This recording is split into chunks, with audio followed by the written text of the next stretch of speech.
Good morning, friends. Dictation will start after 5 seconds.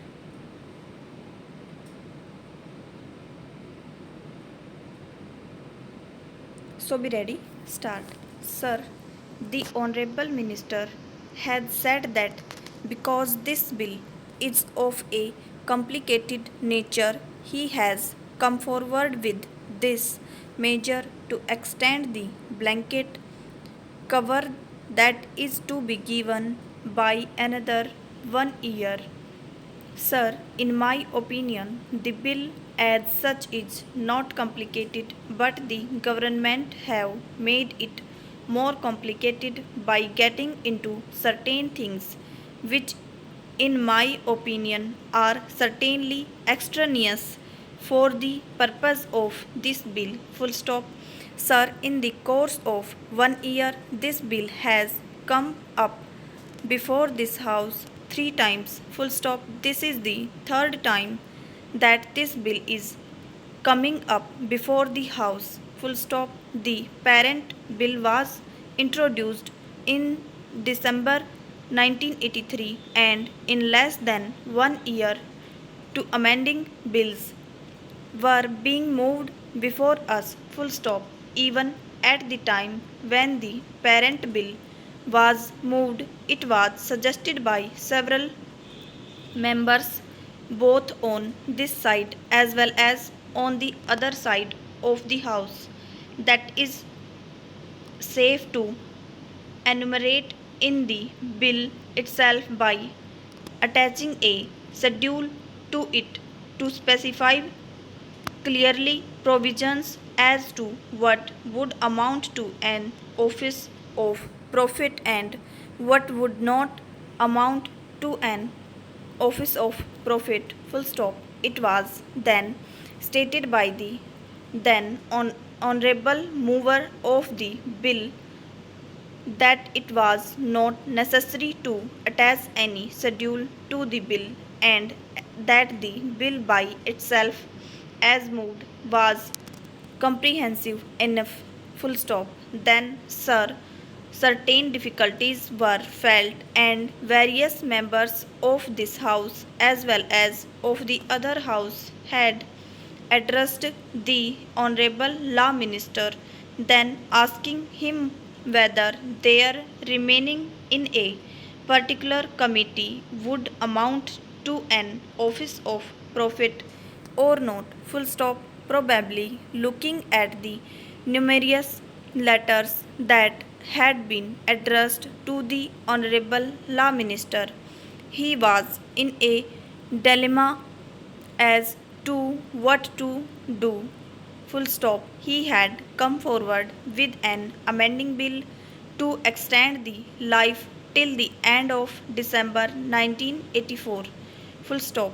A committee was constituted to advise the Honorable Law Minister as to which offices would amount to offices of profit and which offices would not amount to offices of profit. Full stop. Sir, I am told by one or two members who had served in that advisory committee that only during this session they were summoned to meet.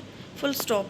I would ask the Honorable Minister, sir, this question. When it was such an important measure, what was the ministry doing from April 1984 till December 1984, accepting to come forward before the House with another amending bill of this nature? Question mark. Originally, sir, only 4 months time was asked for when the parent bill was moved, and it was stated that within that period of 4 months they would come forward with a comprehensive legislation. Full stop. Then again they came forward with another amending bill extending the period till December 1984. Full stop. Now between April and December nothing has happened. Expecting that the advisory committee has been constituted and it met once only just to recommend for extending the period by another 1 year full stop. Sir, nobody in both the houses would oppose this measure, but they can only criticize the way in which the government is dealing with this measure, the way in which the government is sleeping over the matter, a matter which affects the very life of a member of parliament, not only a member of parliament but also a member of the state legislature, full stop. As the honorable the law minister has pointed out, article 102 of our constitution does not define what is an office of profit except to say that a ministership or a deputy ministership or even a parliamentary secretaryship, and by a later amendment even a whip of the Congress party would not amount to an office of profit, full stop. Only a few instances are specified as to which offices would not amount to an office of profit, full stop.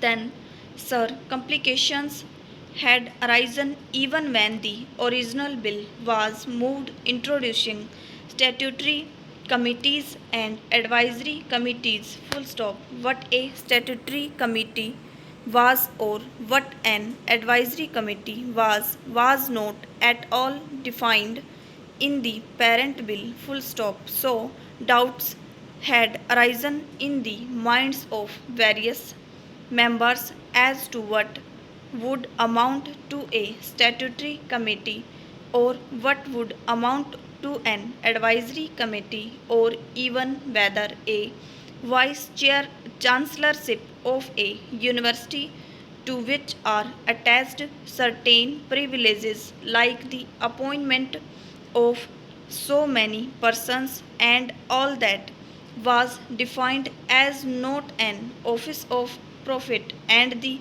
honorable the law minister was not able to say what office would amount to an office of profit, what would amount to a statutory committee, or what would amount to an advisory committee, full stop.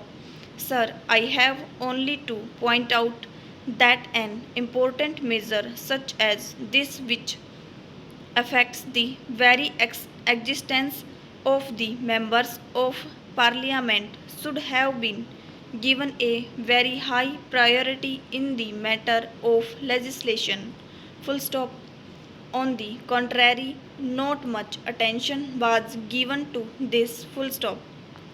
The committee met only once, and even then nothing seems to have happened in that committee, full stop. Sir, before the matter goes to a court of law for the judges and for the lawyers to interpret what would amount to an office of profit, it is better that the Honorable the Law Minister brings forward in the coming budget session a comprehensive bill which will specify in its schedules what are offices of profit, full stop. The schedules may be of a positive character or of a negative character, full stop. The schedules might say that the holders of such and such offices would not be disqualified from being members of parliament or members of state legislatures, or the schedules might say in a negative way that such and such offices are offices of profit, so that the members of parliament and members of the state legislatures would know whether to accept an office and whether they would be disqualified by accepting a certain office, full stop.